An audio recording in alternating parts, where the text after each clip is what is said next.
Porcentaje de humedad. Hablábamos antes con Gonzalo del tema de los efectos de la segunda ola en la provincia. Y escuchen esto, el hospital Eva Perón de San Martín llegó al 95% de ocupación. El director dice, triplicamos las camas de terapia y no es suficiente. El 70% corresponde a pacientes COVID y la demanda de atención es mayoritariamente de adultos jóvenes. Alejandro Sayed es el director del Hospital Eva Perón de San Martín. ¿Qué tal, Sayed? La Natalia habla. ¿Cómo va? Buen día. Hola, buen día. ¿Cómo le va? Bien. Los datos que acabamos de dar son exactos, ¿no? Sí, son los que tenemos en la sala de situación. Son de alguna manera dinámicos porque todo el tiempo está en continuo movimiento, pero es una tendencia y lamentablemente una tendencia que va en crecimiento. El tema de la ocupación, ¿no? Sí. Y cuando se habla de adultos jóvenes, ¿en qué rango de edades estamos hablando? Y entre 40 y 45 años, que es el mayor porcentaje de la consulta por consultorio o por guardia COVID. No así son los pacientes más graves. Eso sí, todavía tenemos que los pacientes más graves son los adultos mayores, con una tendencia a la disminución. No es como el año pasado que teníamos adultos mayores de arriba de 70 años, hoy son de 60, pero la mayor cantidad de consultas es de adultos jóvenes. Los que se internan más en terapia son los adultos mayores, con una tendencia a la disminución en el rango etario. Y eso probablemente tenga que ver con que, por lo menos acá en Provincia de Buenos Aires, los adultos mayores de 70 años ya fueron prácticamente todos vacunados, y eso puede dar un indicio de la efectividad de la vacuna, así como nos ocurrió con el equipo sanitario, que no está internando serio. ¿Pudieron hacer una secuenciación del genoma para ver si esto es cepa de Manaos u otra cosa? Nosotros no. Tenemos la normativa de que si tenemos un paciente que dice haber viajado a uno de los lugares de riesgo, como Manaos o Gran Bretaña, sacar parte de la muestra de hisopado y mandarlo al Malbrand, donde tienen la secuenciadora, digamos, para ahí verificar si es una cepa diferente. Nosotros hasta ahora no tenemos esa notificación, o no tenemos eso, pero tenemos la posibilidad de hacerlo. Lo que sí sabemos es que ya hay circulación comunitaria de esas nuevas cepas, lo que probablemente también tenga que ver con el aumento de los casos, porque tienen, como sabemos, una mayor contagiosidad. El porcentaje de contagiosidad es mucho más alto que con la cepa habitual de Wuhan. Gonzalo. Sayed, ¿cómo le va? Gonzalo Sánchez, mucho gusto. Aunque entiendo que deben estar vacunados la mayoría, ¿el personal médico se está enfermando? Y además, ¿están en situación de agotamiento por la demanda, por la cantidad de internados y demás? Sí, bueno, para responderte sí, hay una situación de estrés en el equipo, hay un agotamiento que tiene que ver con un cansancio, un lastre del año pasado. Si bien tuvimos algunos días de descanso, pero sí, es cierto que el año pasado fue muy duro, fue muy crítico, y este año la perspectiva es similar o peor. Por eso es que de alguna manera estamos intentando acompañar a todo el equipo con equipos de sostén, desde salud mental, trabajo social, para contener algunas situaciones de conflictividad, incluso con los comités de bioética asistencial, que también tienen mucho que ver en el sostenimiento del equipo sanitario. Uh-huh. La ventaja que tenemos este año es que todo el equipo está vacunado, por lo menos todas las personas del equipo de salud que se quisieron vacunar están vacunadas con las 2 dosis, prácticamente todos. Y la referencia más importante que tenemos es que ningún trabajador de la salud está internado por COVID. Es decir, que los contagios que sí pueden existir o los contactos estrechos que tenemos previstos, los eventuales aislamientos, son de formas más leves, que no requieren internación, y eso, bueno, por lo menos nos da esa sensación de mayor alivio que el año pasado, donde tuvimos que, bueno, lamentar mucha enfermedad, mucho padecimiento, algunas pérdidas que son irreparables, ¿no? Como en este hospital, como en la provincia de Buenos Aires. Sayed, tuvimos ocho personas, 8 compañeros que fallecieron por esta enfermedad. ¿Cómo le va? Soy Jessica Bossi. Le quería hacer una consulta por algunos casos que escuché, que entiendo que no son mayoritarios ni es frecuente, pero para ver si esto es así y si en el caso de su hospital pasa. Pacientes con COVID que ante la falta de lugar, de camas y demás, aquellos cuadros que no son graves, les proporcionan la posibilidad de oxígeno en sus casas. ¿Esto es así? ¿Está pasando? Esto acá todavía no lo estamos haciendo. Sí, es una temática que estamos pensando para adelante.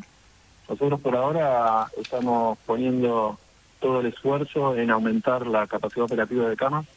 De hecho, esta semana nosotros sumamos 6 camas de terapia intensiva, 8 camas de terapia intermedia y pensamos la semana que viene poner 8 camas más de terapia intensiva.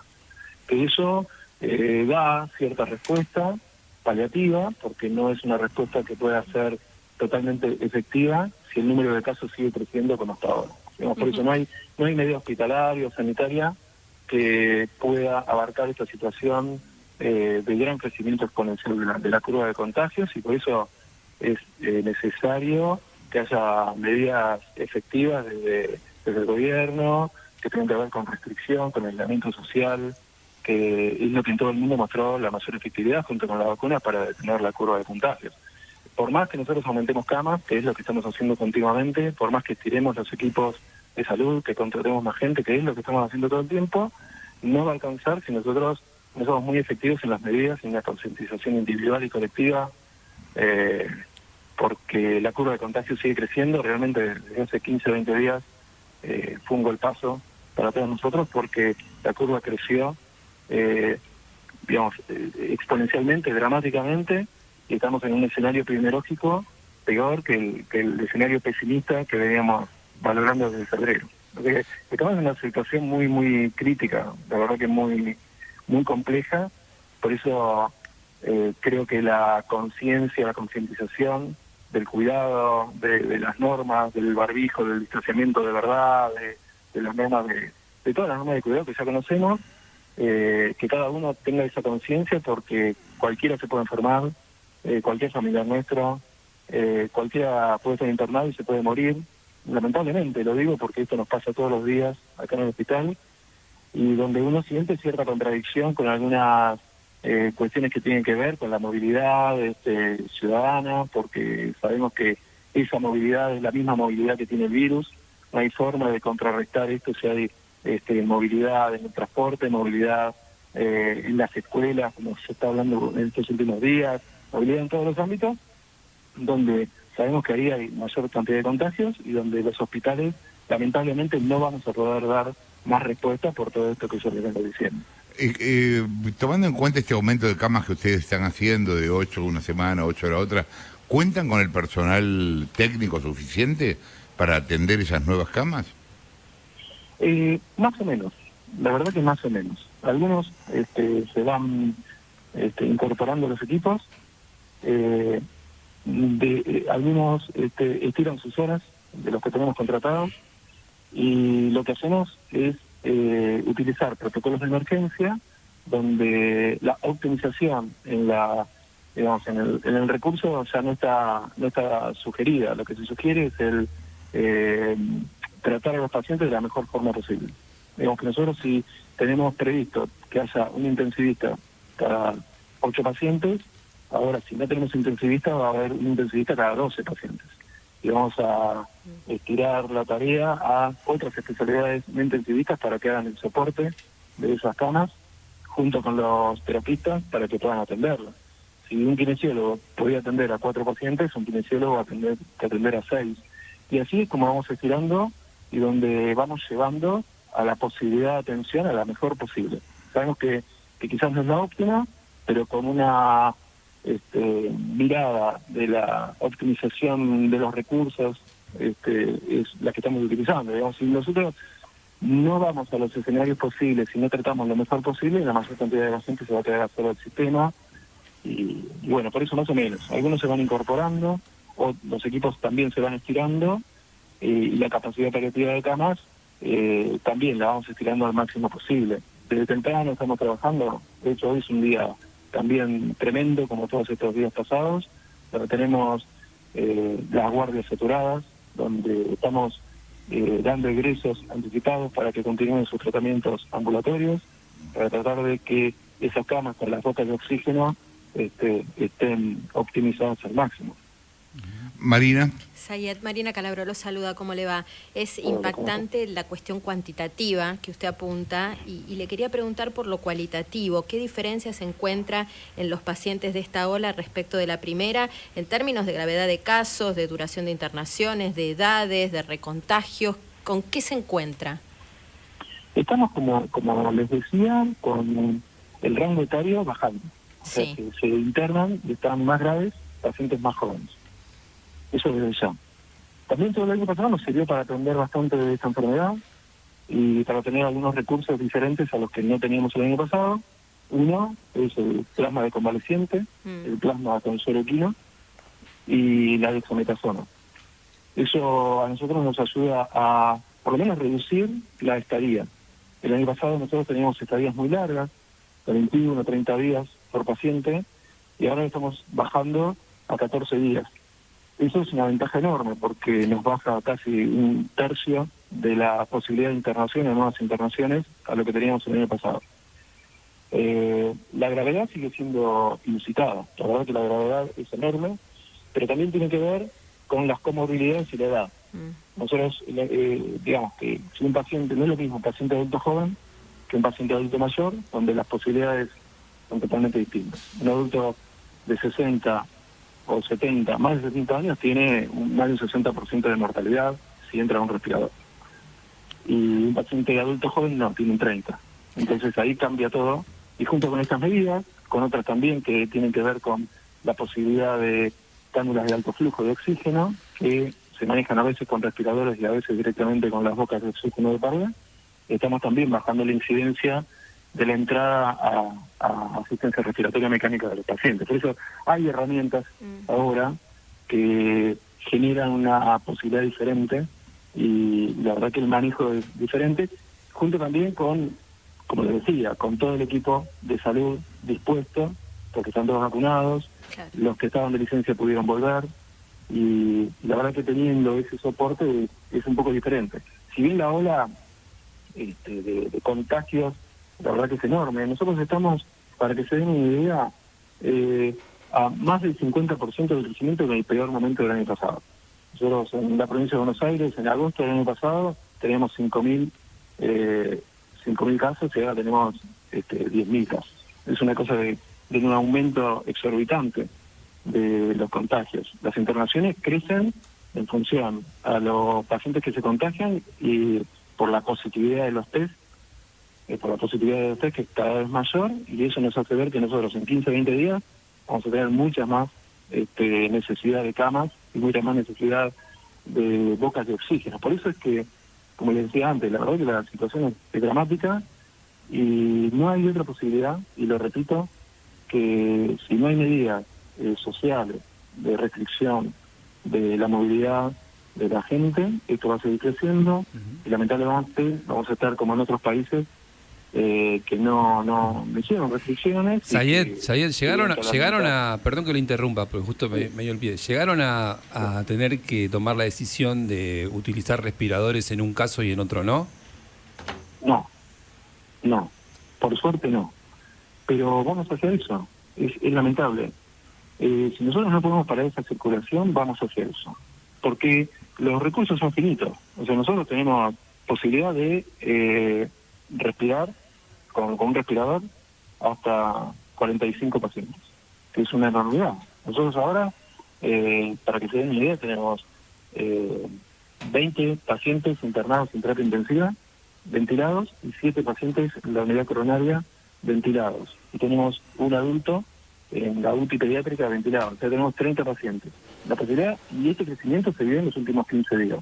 Si nosotros no tomamos medidas muy drásticas, esto en 15 días ya no se tolera más. O sea, el sistema no tolera más, y ahí es donde vamos a llegar a esto que vos me decís. Por eso es que estamos con el soporte de los comités de bioética, que a eso se refieren. Los comités de bioética lo que hacen es estar presentes cuando tenemos que decidir un dilema ético que tiene que ver a quién se le pone un respirador o a quién no se le pone un respirador. Alejandro, le hago un par de preguntas personales. ¿Cuánto hace que usted es médico? Y 25 años. Hoy, a la noche, cuando se está por dormir, ¿qué es lo que le preocupa? ¿Qué cosa hoy le da miedo? ¿Qué le preocupa? Bueno, no, nosotros estamos abocados a una tarea muy técnica. La verdad que estamos todo el día pensando en cómo podemos ampliar el número de camas y estamos trabajando 24 horas para tratar de absorber esta tarea. Lo que me preocupa es no tener la posibilidad de darle oxígeno a la gente. Respiradores, creo que tenemos. Creo que este año, más allá del uso de respiradores, tenemos una mayor necesidad de uso de oxígeno y de cánulas de alto flujo, y eso es lo que estamos trabajando para conseguirlo. La verdad que lo que me preocupa es que no haya una conciencia y determinaciones que se tienen que dar desde el punto de vista gubernamental, como para que haya medidas restrictivas como cualquier lado del mundo para parar esto. Por eso yo entro en una contradicción muy grande y a veces me enoja. Vos me preguntás un poco de lo personal, ¿no? Pero sí, claro. A veces me enoja que no haya, digamos, lo que se llama, o mal llamado sentido común. Acá creo que tiene que haber una mirada más humana de toda esta situación, independientemente de lo económico, independientemente de lo que puede resultar en otros ámbitos la salud mental de los chicos, por eso es lo que estoy escuchando, pero si no hay vida no hay nada de eso. Digamos que el primer derecho es el derecho a la vida, y me parece que tenemos que atender a lo que los especialistas nos dicen. Digamos, yo también, personalmente te puedo decir a vos, vos no tenés que hacer radio, y vos decís, ¿por qué me decís que no tenés que hacer radio? Digamos, ¿no? Vos sos un especialista, un experto en comunicación. Yo no te puedo decir a vos cómo tenés que comunicar, cómo tenés que decir las palabras, los silencios. Creo que ahí hay muchas personas que quizás con otro tipo de especulaciones, quiero pensar que son ignorantes en el tema y que no hay otra cosa, proponen formulaciones que no son propias y que son inhumanas, que son salvajes, porque estamos propiciando que la gente dentro de 15 días no tenga oxígeno. Eso es lo que me preocupa. Acá creo que todos tenemos que estar en una sintonía, creo que todos tenemos que pensar que nos podemos quedar sin oxígeno en algún momento y que probablemente tengamos que hacer estas disquisiciones de quién vive y quién muere en los hospitales o en los domicilios, porque esto ya se vio en otros países del mundo y de Latinoamérica, que esto es así. Por eso me parece, eso es lo que más me preocupa y lo que un poco me enoja, porque me parece que tenemos que escuchar a los especialistas, tenemos que tener una mirada sobre los países que ya pasaron por esto y qué medidas fueron tomando para ir ganándole a esta pandemia, que de alguna manera la estamos perdiendo. Si no hay una referencia clara de qué es lo que se tiene que hacer desde el punto de vista sanitario y social, la vamos a perder, y perderla significa perder vidas, ni más ni menos que eso. Y nadie tiene comprado eso, nadie tiene comprado el oxígeno, porque el oxígeno se acaba y no hay más. No hay posibilidad de conseguir más respiradores si hay un aumento dramático como hasta ahora, y no hay posibilidad de conseguir drogas hipnóticas o sedantes o medio relajantes para respirar a los pacientes, ni heparina de bajo peso molecular para anticoagularlos en los casos que lo tenemos que anticoagular. O sea, son cosas concretas. O sea, sí. No hay porque no hay en todo el mundo. Y si no nos damos este tipo de restricción, donde nosotros podamos parar este crecimiento para poder darnos tiempo a que haya una vacunación más efectiva en la rapidez y en la agilidad que tiene que ver eso, la verdad que lo vamos a pasar muy mal como sociedad, lo vamos a lamentar muchísimo, siempre vamos a correr para atrás, y la verdad que el número de muertes va a crecer exponencialmente.